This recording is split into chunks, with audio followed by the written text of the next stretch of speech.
Gracias por vernos en el programa Revelando la Historia. Esta es la última conferencia del ciclo anual 2015 de conferencias de integrantes, miembros de la Academia Hidalguense de la Historia.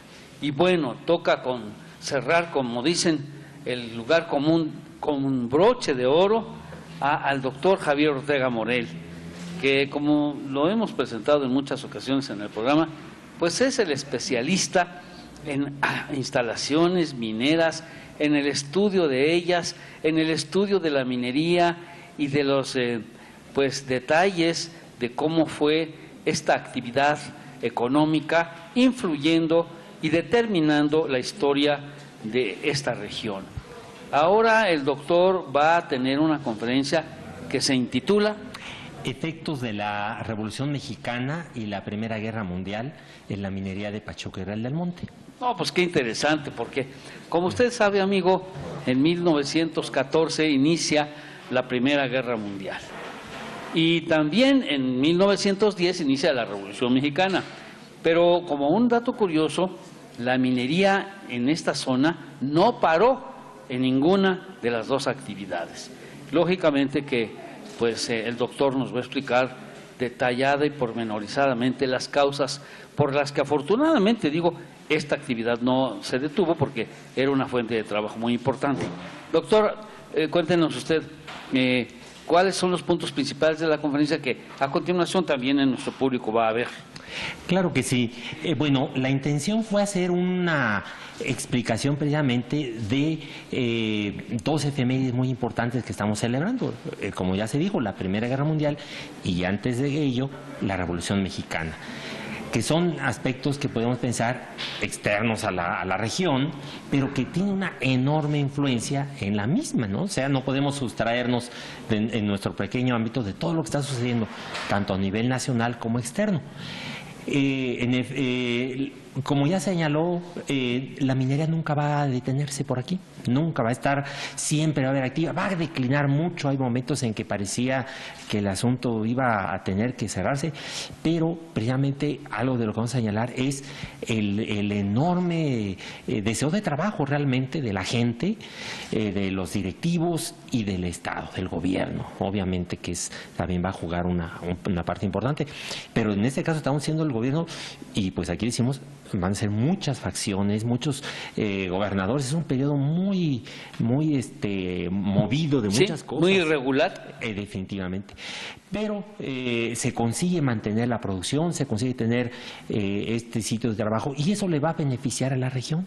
Le va a beneficiar porque, por un lado, va a haber mayor facilidad en conseguir abastecimientos en una época sumamente difícil. Sí. Doctor, usted acaba de publicar un libro que trata sobre la minería en el Porfiriato, aquí en la región también. ¿Podríamos decir que este tema que nos dará en la conferencia de hoy es una continuación de este otro libro? Sí, en cierto modo sí, porque la cuestión, quizás la parte que más afecta a la región son en los abastecimientos. Precisamente el sistema ferroviario se colapsa, pero va a haber una serie de alternativas. La más importante es la propia empresas mineras, la Real del Monte, que es la más grande, va a establecer su tráfico de ferrocarriles propios, con locomotoras, con material rodante propio, precisamente porque uno de los problemas era la escasez de material rodante y también la inseguridad. Y entonces de esa manera pues se subsana el asunto más o menos. Qué bueno.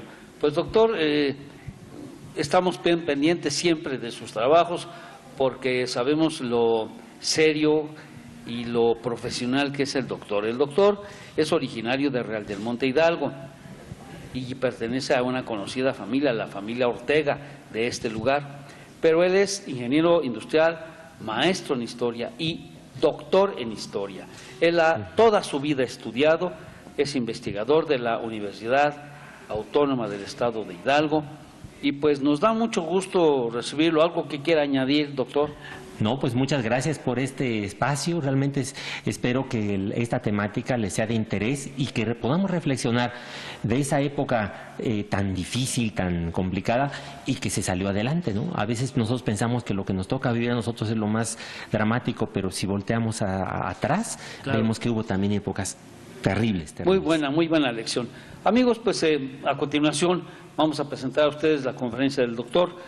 Agradezco mucho a Abraham Chinchillas y a los compañeros camarógrafo y productor, a Héctor Zamora Tayabs, y agradezco por supuesto al doctor Javier Ortega Morel su participación en el programa Revelando la Historia. Muchas gracias. Gracias por estas palabras, muy agradecido, y muchas gracias, Daniel, por acompañarnos, y a todos ustedes que nos acompañan en estas charlas, en estas pláticas que se han ido ya haciendo una tradición por parte de la Academia Hidalguense de la Historia. Pues también les agradezco mucho su presencia. Y bueno, pues vamos a pasar a nuestro tema, y quisiera, como se ha dicho, reflexionar sobre estos aspectos: la Revolución Mexicana, la Primera Guerra Mundial. Quizás las sentimos alejadas de nuestro ámbito local. No tuvimos aquí un aspecto demasiado notable, no fue aquí la toma de Zacatecas, que fue realmente un aspecto tremendo en la Revolución, pero realmente estas relaciones que se están generando en este inicio del siglo XX y ya tienen efectos precisamente apuntando a esta globalización que ahora nos es tan cotidiana y que, bueno, iremos comentando. Bueno, realmente esta charla es una charla que trata de plantear algunos puntos muy específicos de una temática muy amplia. Realmente no podríamos haber cubierto todo. Ahí viene, realmente son 6 puntos que vamos a ir comentando, que vamos a ir exponiendo, y que de acuerdo a lo que en un momento dado ustedes consideren conveniente, en la parte de las preguntas, pues se podían ampliar algunos de estos aspectos. Vamos a empezar con el primero, y como les digo, la idea es ante todo un aspecto esquemático. Una primera introducción. Obviamente debemos de ubicarnos. El siglo XIX fue para la minería de la región muy importante, y sobre todo se cierra el siglo XIX con lo que llamamos las compañías mexicanas, el auge de las compañías mexicanas, que ya en alguna otra ocasión pudimos exponerla. Aquí está precisamente una acción de la Compañía Minera de Santa Gertrudis y Guadalupe. Pero fines del siglo XIX y principios del XX hay una crisis económica tremenda a nivel internacional. El precio de la plata se cae y las compañías mexicanas van a pasar a grupos extranjeros. En el año 1906, como ya notamos, la Real del Monte y la Santa Gertrudis son vendidas a grupos extranjeros, norteamericanos en Real del Monte y Santa Gertrudis a un grupo británico. El efecto de esto es una enorme mecanización de las actividades. Además, también va a coincidir con disponibilidad de electricidad. Estamos hablando también tecnológicamente, podemos decir, estamos ante lo que se le llama la segunda revolución industrial. Va a aparecer la electricidad, va a aparecer los motores de combustión interna, y van a aparecer también las grandes industrias químicas. Precisamente entre 1906 y 1910 se sustituye el beneficio de amalgamación que había sido desarrollado aquí en Pachuca precisamente por el nuevo método de la cianuración. O sea, es un aspecto muy importante para la minería, para el beneficio de minerales. Bueno, acciones bélicas, vamos a señalar quizás la más del periodo, la que impacta más en su momento, es lo que señalamos, la toma de Pachuca por Macario, conocido como el Chato Moedano, un contratista de la Reforma de San Guillermo, que ante la renuncia de Díaz junta gente y se viene desde la Reforma hacia Pachuca gritando muere Porfirio Díaz, malo, etcétera, una serie de cosas, y toda esta turba llega a Pachuca, se posicionan el 15 de mayo, hay una serie de incidentes terribles, hay incendios, hay saqueos, etcétera. El gobernador ha huido y llega a imponer el nuevo orden, el general Gabriel Hernández, que lo vemos aquí en esta fotografía, con su Estado Mayor, con el número 1 muy al centro, de 24 años de edad. Entonces esto es importante, o sea, nos marca precisamente este relevo generacional que se buscaba frente al grupo de Porfirio Díaz y su gabinete ya sexagenarios o octogenarios inclusive. Es un relevo de otro tipo de gente. No vamos a hacer un comentario extraordinariamente amplio de esto, pero se establece ya un nuevo orden. ¿Y qué pasa a continuación con esto? Bueno, se va a desarrollar el periodo maderista y las luchas de facciones después del cuartelazo de Huerta. Y precisamente cada facción que va a llegar a la región va a ocasionar algún impacto de mayor o menor medida. Había un impacto que nunca faltaba. Cada facción imponía un impuesto a las compañías mineras, imponía situaciones de exigencias de materiales, etcétera, y pues esto además a la población también se amedrenta, o inclusive hay cuestiones bastante dramáticas, ¿no? Hay acciones, hay violencia, hay asesinatos, etcétera, pero quizás esto sí nos tomaría toda una charla, una conferencia sobre la revolución en el ámbito social de la región. Como fotografía aquí está esta sobre, no es aquí, es en Cuautla, pero las escenas seguramente fueron muy similares. Tiene aquí dos aspectos que sí van a impactar a la región, precisamente la invasión de Veracruz en el 1914 y la expedición punitiva de Chihuahua en el 16 van a ocasionar que los norteamericanos se retiren porque la gente está muy molesta, está enardecida y empiezan a apedrear las casas de los norteamericanos, las dependencias, las minas, etcétera, y literalmente tienen que huir o esconderse.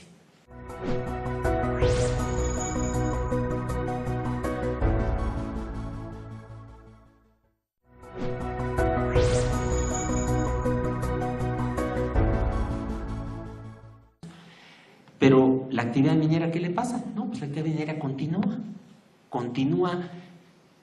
Claro, no está el director, pero los cuadros técnicos que están al frente, o quizás no exactamente al frente, pero en segundo plano, se encargan de mantener los trabajos de la mejor manera que les es posible. Entonces, realmente no hay suspensión de los trabajos mineros, nunca lo va a haber. Va a haber momentos en que baja muchísimo y es muy penoso el asunto, pero se sigue trabajando. Vemos aquí precisamente un barco norteamericano y una columna motorizada de la exposición punitiva. La primera del barco, precisamente una exposición que, según vi, fue parte de la curaduría de nuestro compañero Daniel Escorza en Torreón, ¿verdad? Guerrero, me parece, por ahí, ¿no? Sí, muy interesante. Dije, mira qué bonita foto. Bueno. Y la otra, precisamente, en la exposición punitiva, una columna motorizada, fue quizás la primera vez de uso de camiones, de aviones, como un ensayo, lo que vendría precisamente en la participación norteamericana en la Primera Guerra Mundial. Bueno, dentro de los ingleses que están en la región, tenemos noticia de uno de ellos, John Vial, que va a irse a Europa, a la guerra. Esto fue algo usual en todos en los ámbitos de influencia británicos, que se iban a defender a su madre patria ante esta situación de la guerra. Sabemos de este John Vial, porque hay una placa en un sepulcro en el panteón de los ingleses de Real del Monte, aunque su cuerpo no está allí. Sí, es nada más una placa que conmemora, como dice ahí, que fallece por sus heridas en el Somme. El Somme fue una de las batallas más cruentas de la Primera Guerra Mundial. También la leyenda dice que era un aviador. Bueno, al revisar la placa hay una insignia de artillería, entonces creo que realmente estaba en artillería y por eso la fotografía que puse dije, bueno, mejor una de artillería. Y bueno, esto precisamente nos habla que algo que parecía tan lejos como la guerra en Europa, pues sí, alguien se fue y muere allá.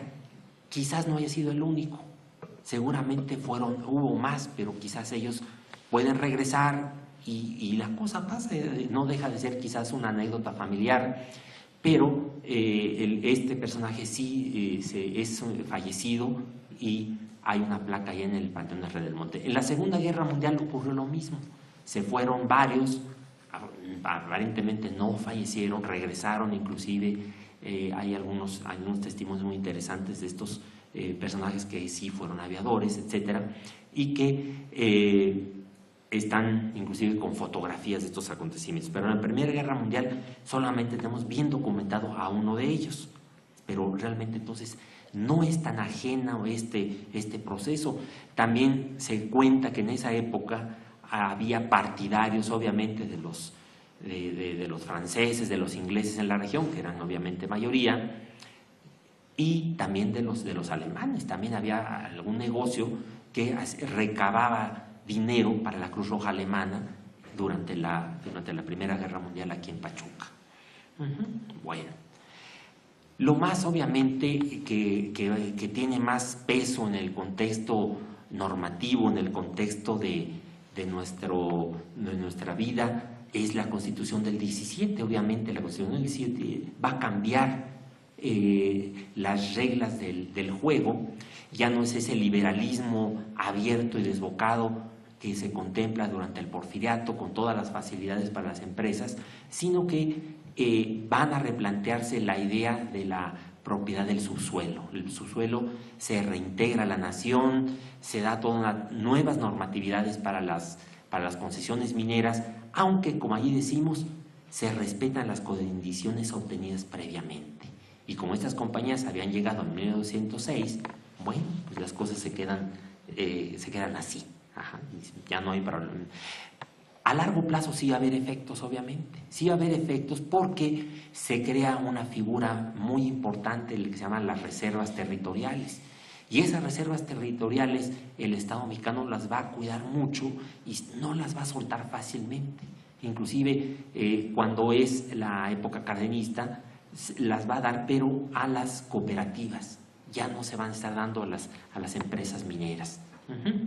Bueno, con todo este ambiente de la Revolución Mexicana vamos a tener en 1916 una huelga de los tranviarios de Pachuca, ¿sí? Una huelga que abre precisamente estas nuevas expectativas.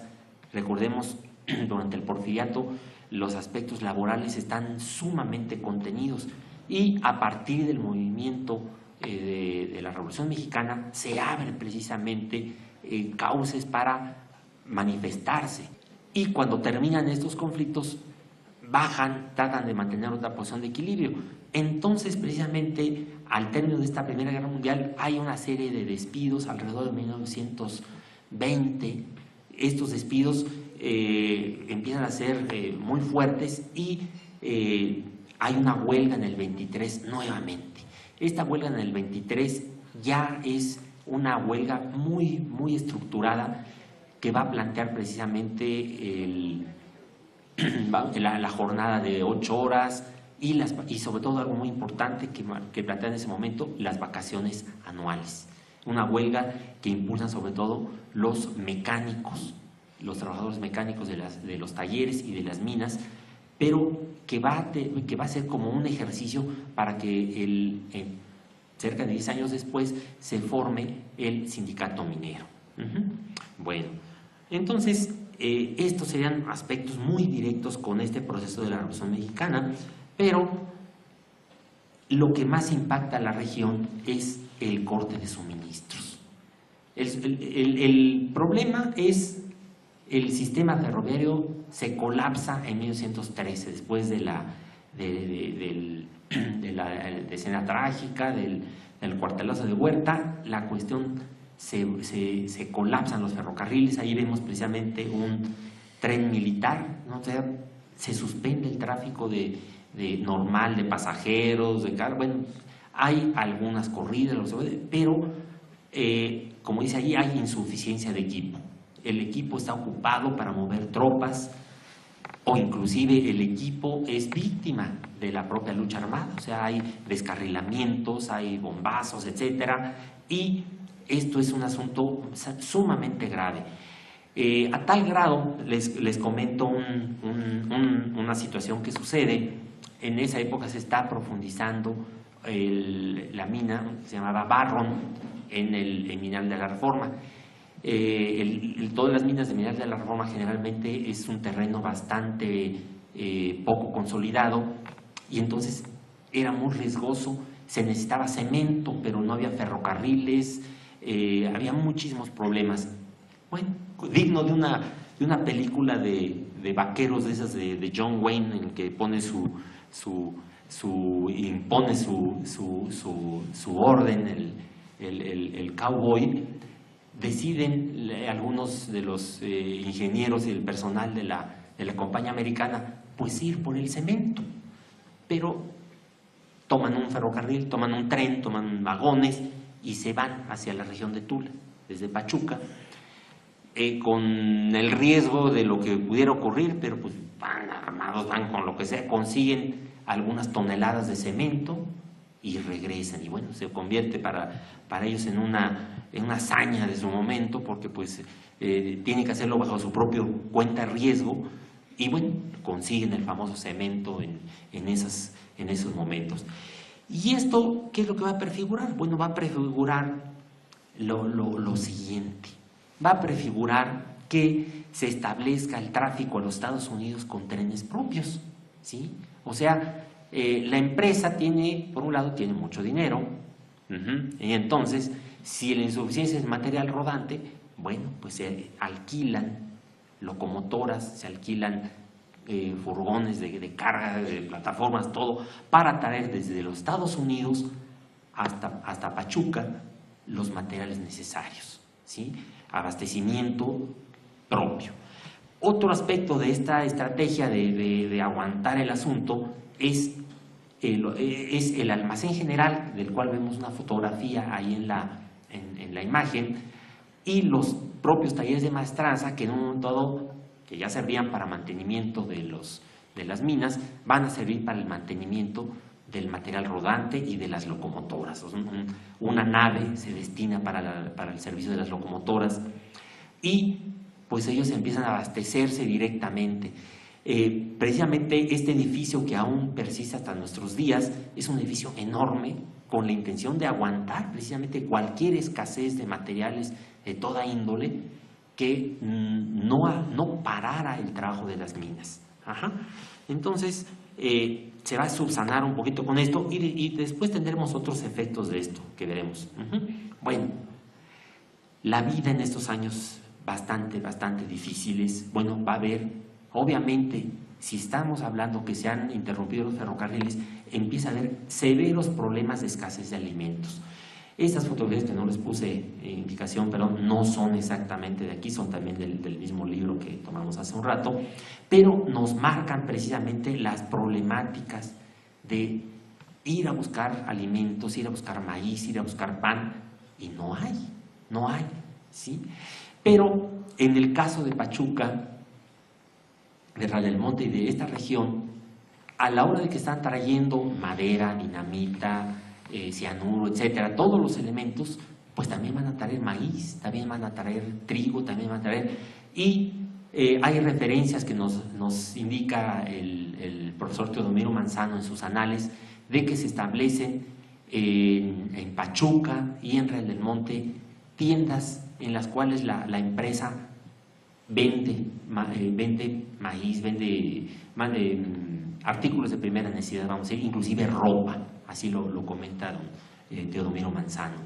En el caso de Real del Monte se indica, inclusive estaban ubicadas en los antiguos talleres de la maestranza de allá de Real del Monte, y aquí en Pachuca dice, hay varias, y les llama abastecedoras del pueblo. En fin, Entonces, esto es importante porque la Ciudad de México inclusive careció de muchos de estos insumos, hubo auténticos asuntos de hambre, y el caso de Pachuca es una ciudad que está mejor abastecida a nivel familiar.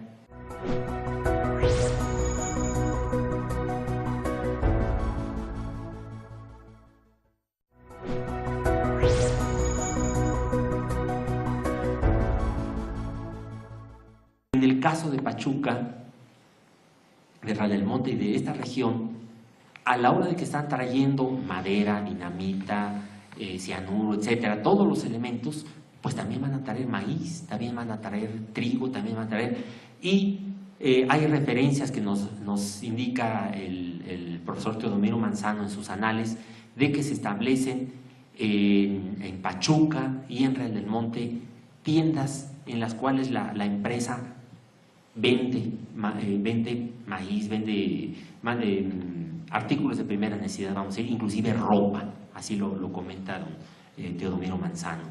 En el caso de Real del Monte se indica, inclusive estaban ubicadas en los antiguos talleres de la maestranza de Real del Monte, y aquí en Pachuca dice, hay varias, y les llama abastecedoras del pueblo, en fin. Entonces, esto es importante porque la Ciudad de México inclusive careció de muchos de estos insumos, hubo auténticos asuntos de hambre, y el caso de Pachuca es una ciudad que está mejor abastecida a nivel familiar. Sé que mi abuelo le llevaba abastecimiento, le llevaba pan, le llevaba algunas otras cosas a mi bisabuela que vivía en la Ciudad de México, porque en México era muy difícil conseguir esto, y mi abuelo que estaba aquí en Pachuca sí lo tenía, entonces se lo llevaba a su mamá. Bueno, hay una crisis económica tremenda también. ¿Por qué?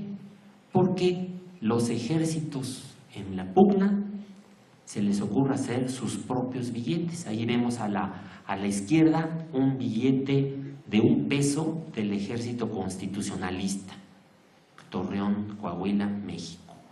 A la derecha un vale por 50 centavos del ejército villista, ¿sí?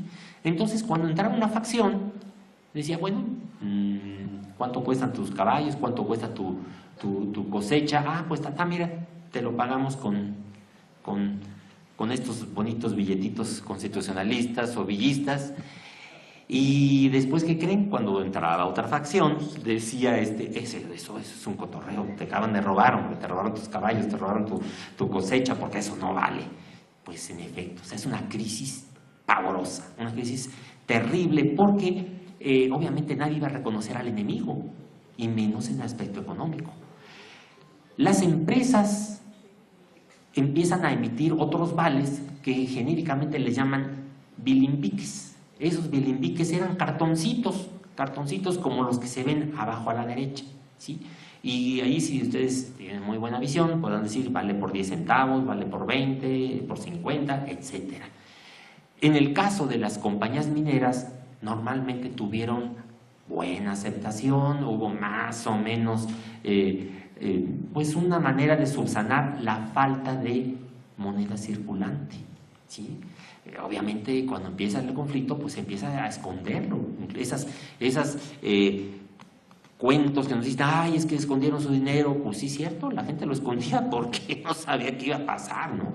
Entonces, hay una crisis económica tremenda, terrible, porque cualquiera podía emitir billetes, o bueno, no cualquiera, sino las facciones emiten, y de repente hay varios circulaciones de diferentes billetes. Las monedas, obviamente, la moneda de plata, pues esa sí tiene un valor, pero esas son las primeras que son atesoradas, las que son escondidas para momentos graves. Y lo que empieza a circular es esto que estamos viendo, los de los billetes de las facciones y los bilimbiques. Bueno, entonces este es otro. Ahora, otro aspecto muy grave, muy fuerte, son las epidemias, ¿sí? Las epidemias causan, en esta región, obviamente, causan más muertes que la propia Revolución Mexicana, muchísimos más.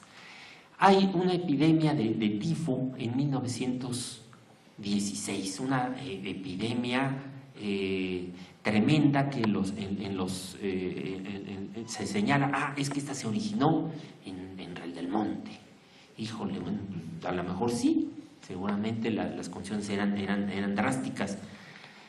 Pero lo más grave es la influenza. La influenza, que conocida coloquialmente como influenza española, es una epidemia que tiene su origen precisamente con la Primera Guerra Mundial. La Primera Guerra Mundial, en las trincheras, en todo eso, se genera las condiciones para una epidemia pavorosa de influenza que va a viajar precisamente con los soldados que regresan del frente europeo. Se van a empezar a contagiar en Estados Unidos, en Nueva York precisamente, y luego va extendiéndose la epidemia con una rapidez impresionante en el año de 1918 hacia nuestro país.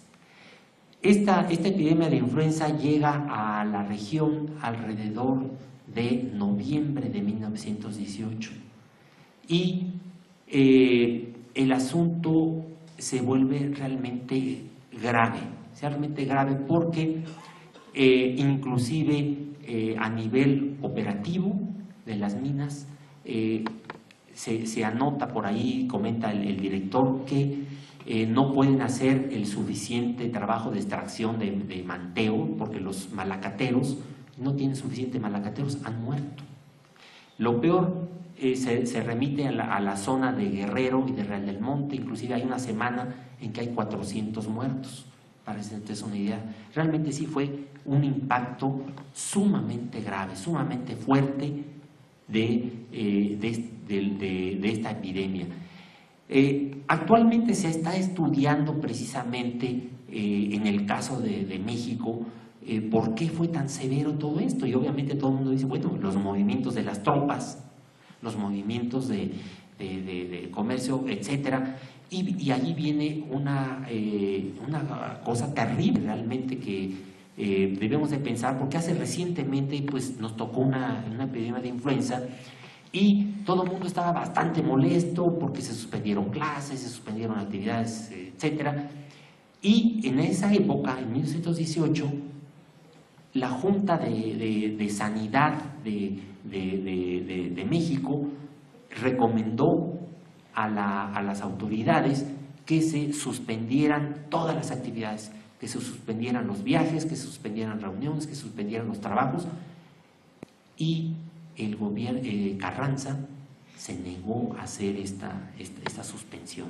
¿Sí? Entonces, la justificación de que dio Carranza a la Junta de Sanidad era de que eso afectaría a la economía. Pues claro que le iba a afectar, pero fue peor la cantidad de muertos que hubo, porque la gente debía seguir yendo a trabajar. Por ejemplo, la minería, lo estamos señalando, ¿no? Entonces, recordemos esta molestia que tuvimos hace algunos años, pero que fue mejor porque se evitó el movimiento, la convivencia con gente enferma, y el número de muertos fue muchísimo menos. Piensen ustedes, en una semana 400 muertos en esta región, pues son muchísimos.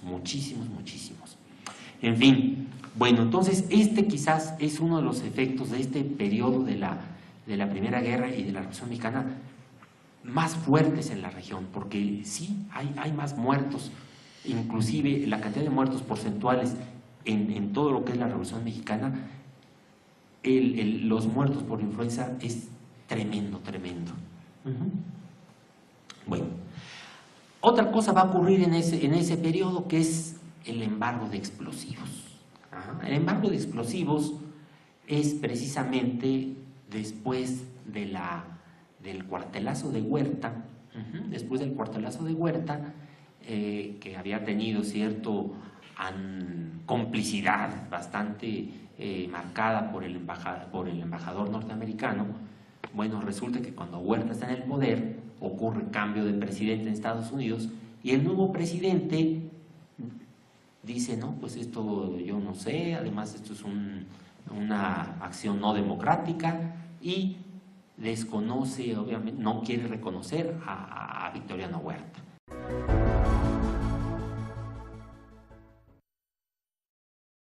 Amigos de Revelando la Historia, gracias por continuar con nosotros.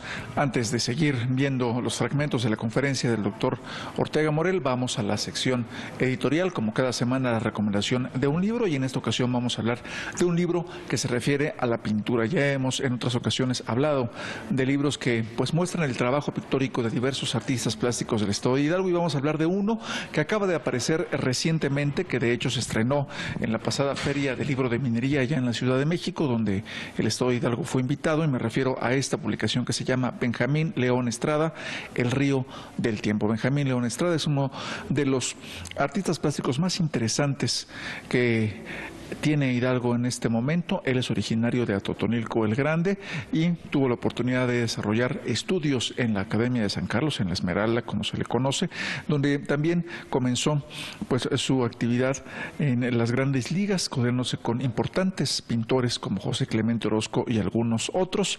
Esta publicación, que de reciente aparición decíamos, que fue auspiciada por el gobierno del estado a través del Consejo Estatal para la Cultura y las Artes, pues da cuenta no solamente de su obra, de imágenes que tienen que ver con lo humano, que tienen que ver pues también con lo naturalista. Hay algunos grabados muy interesantes del principio de su carrera, donde se ven pues reflejados las yuntas, donde se ve reflejado la actividad del campo, donde se ve reflejado las plantas del campo, la diversidad del campo que le tocó ver de niño y de joven, sino que también hay una serie de pinturas figurativas que van en el sentido abstracto, donde se ve la imagen humana, el cuerpo humano, el rostro, a través de el uso del color, como ve usted en la portada de este libro, estas cabezas que se repiten en diversas de sus cuadros, en diversos cuadros, donde va cambiando el color, las formas, las líneas, y que le permite precisamente pues un volumen muy interesante de la pintura de este atotonilquense, que además de todo, bueno, tiene una gran influencia al respecto de lo prehispánico, de la tradición prehispánica, no solamente en el uso del color. Hay muchos cuadros donde se ven calaveras, donde se ven calaveras en una pared, empotradas en una pared con colores rojizos, que son pues una tradición muy interesante y muy importante. Además, este libro tiene no solamente un análisis muy vasto al respecto de su pintura, sino que también trae una serie de notas biográficas que el mismo autor redactó y que está acompañado con una serie de fotografías donde se le ve pues en actividades diversas a lo largo de su carrera y de su trayectoria, una trayectoria ya larga, y que es un ejemplo de la pintura que ha dado Hidalgo al mundo. Es la recomendación el día de hoy, Benjamín León Estrada, El río del tiempo, una publicación del Consejo Estatal para la Cultura y las Artes de Hidalgo. Con esto terminamos la sección y vamos a más detalles, a otro fragmento de esta conferencia interesantísima del doctor Ortega Morel, parte del quinto ciclo de conferencias de la Academia Hidalguense de la Historia. No se vaya.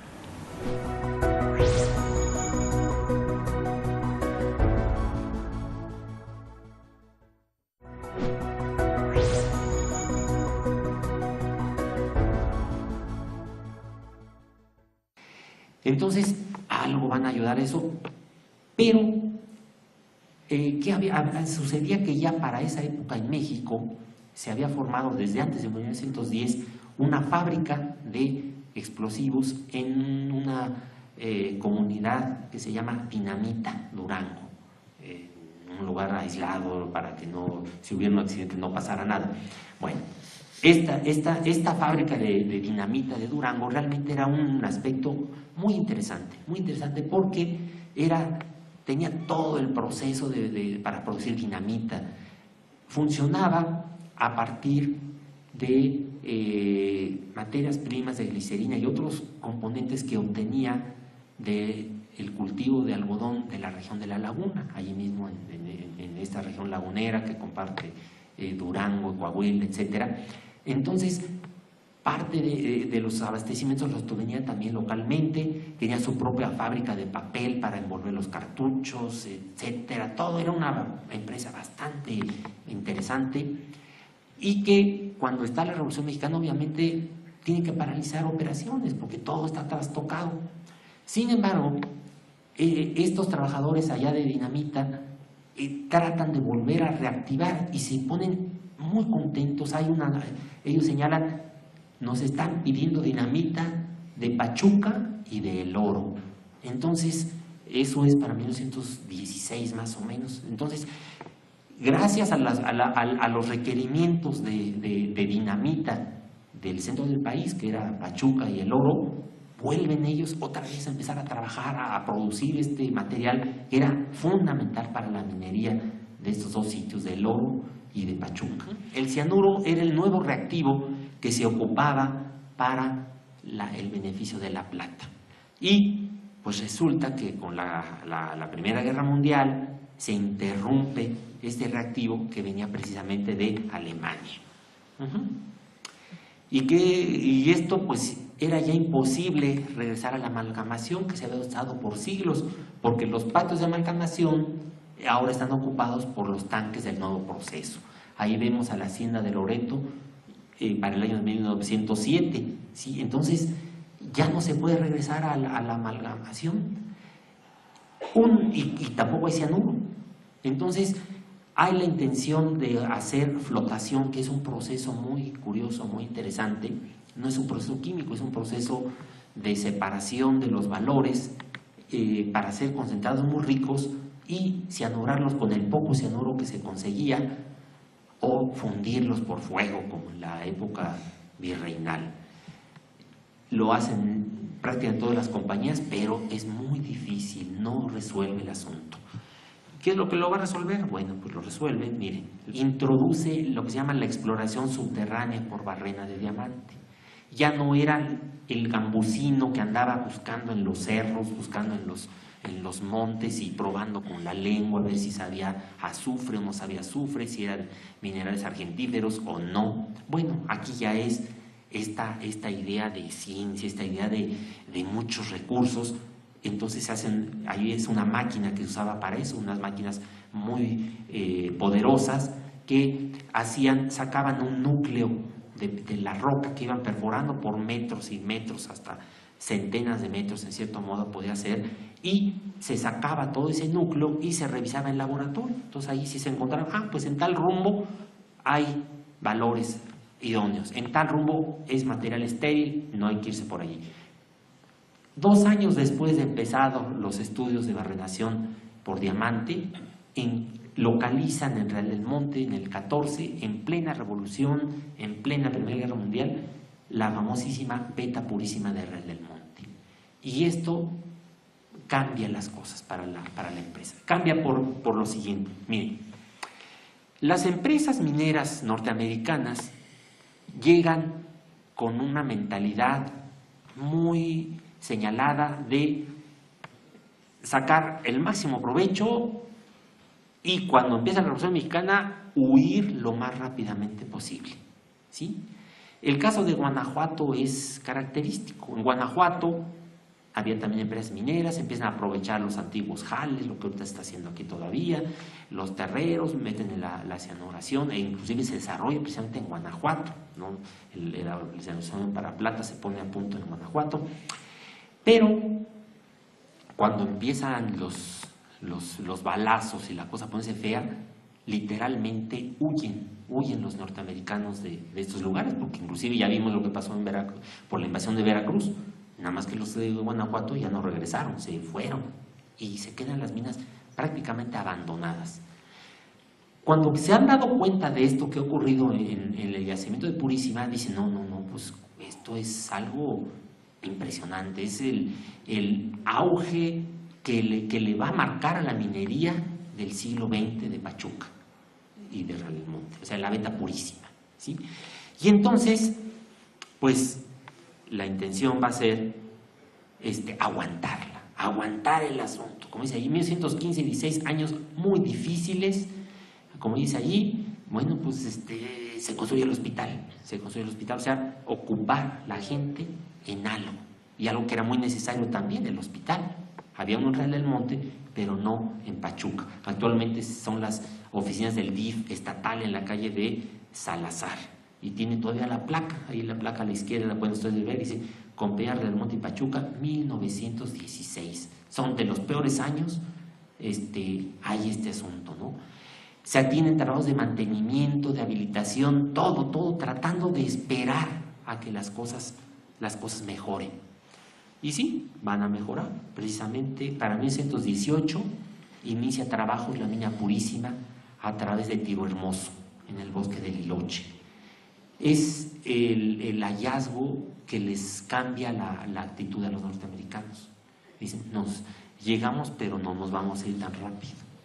No nos vamos a ir porque tiene precisamente una beta comparable a la de Rosario del siglo XIX, comparable a la beta vizcaína del conde de Regla del siglo XVIII. O sea, Purísima es el gran auge a nivel mundial de la región, ¿sí? La región a partir de la década de los 20 va a tener los primeros lugares de plata, porque ciertamente Purísima es muy importante, pero eso reactiva toda la región, ¿sí? Reactiva que Santa Gertrudis empieza a trabajar, que se tenga estos trabajos en la mina Dos Carlos de Pachuca, también que van a ser extraordinariamente productivos, y todo el conjunto alcanza ese primer lugar en la década de los 20 y de los 30 como productor de plata, ¿sí? Y obviamente fue precisamente porque Purísima cambia la mentalidad de la empresa. Los norteamericanos se dedican a partir de eso, a partir de estos 19, 20, empiezan a comprar las compañías pequeñas que empezaban a cerrar operaciones de esa época. Van a comprar Maravillas, van a hacer un convenio con el Chico y van a estar en operaciones con todo esto, ¿sí? Entonces deciden establecer mejores equipos, inclusive amplían la planta de beneficio de Loreto, establecen en 1922 la refinación electrolítica, y bueno, pues esto porque saben que hay unas reservas muy fuertes, muy grandes, ¿no? La fotografía ya es más tardía, fue la única foto antigua que encontré de Purísima de 1940, aparecen visitantes, seguramente era alguna excursión, alguna cosa ahí, inclusive aparecen algunas damas, y no tengo mayor información de la foto, pero es como de los 30, 40 por la indumentaria de las personas. En fin, pues miren, creo que ha sido una exposición de estos años difíciles, y a modo de cierre y reflexión quisiera leerles esta nota que viene en el informe de 1915 del consorcio de la United States Smelting, Refining and Mining Company, que era el grupo propietario de la Red del Monte, y dice: se reconoce la devoción al trabajo y la energía mostrada bajo las más adversas condiciones por la gerencia y funcionarios de las propiedades mexicanas, nacionales y extranjeros por igual, y reconoce el esfuerzo de las autoridades mexicanas para brindar toda la ayuda a su alcance. Esto realmente está dado en el año 1915, y vendrían años peores realmente. O sea, el esfuerzo de todos los niveles fue muy notable, fue muy fuerte en esos años. Esta está dirigida, como dicen ahí, a la gerencia y funcionarios. Encontré otra cita que no la tengo aquí, pero se las quiero comentar. Hay un estudioso de la Revolución Mexicana que es Alan Knight, una personalidad en trabajos históricos, y él refiere precisamente, ubicándose a esta región de Pachuca y Real del Monte, dice: hay una mano de obra calificada, barata e inusualmente respetuosa, ¿sí? O sea, está refiriéndose a los trabajadores usuales, ¿no? O sea, la gente es una gente que está muy identificada hacia el trabajo minero. Entonces, todo esto hace que se mantengan en condiciones, como dice ahí, de lo más adversas el trabajo, que no ocurrió en todos lados, ¿no? Entonces, este es un poquito el cierre de esto, y quisiera darles esta imagen de un grupo de trabajadores ya pasado este torbellino de la revolución, de los despidos, de las nuevas contrataciones, de las ampliaciones. Precisamente esta fotografía es la habilitación de la mina de La Rica en Real del Monte. Es así como hacen Purísima y empieza a funcionar en el 18, cerquitita de ahí para la antigua veta vizcaína y otras vetas y otras propiedades que hay por ahí, se habilita La Rica, que va a ser en su momento la mina más importante de Real del Monte, ¿sí? Por cuestiones logísticas. Y ahí están un grupo de trabajadores que nos ve y dice, bueno, pues nosotros estamos trabajando, y la reflexión sería precisamente, ahorita muchas veces nos quejamos que estamos viviendo tiempos terribles, que hay muchos problemas. Pues sí, en efecto, estamos viviendo una época bastante grave, pero a veces quizás reflexionar en las condiciones en las que vivía esta gente, diciendo, bueno, pues siempre ha habido tiempos difíciles, pero siempre hay posibilidades de salir adelante. Bueno, pues esto sería por mi parte mi exposición, y pues podemos pasar a la siguiente parte.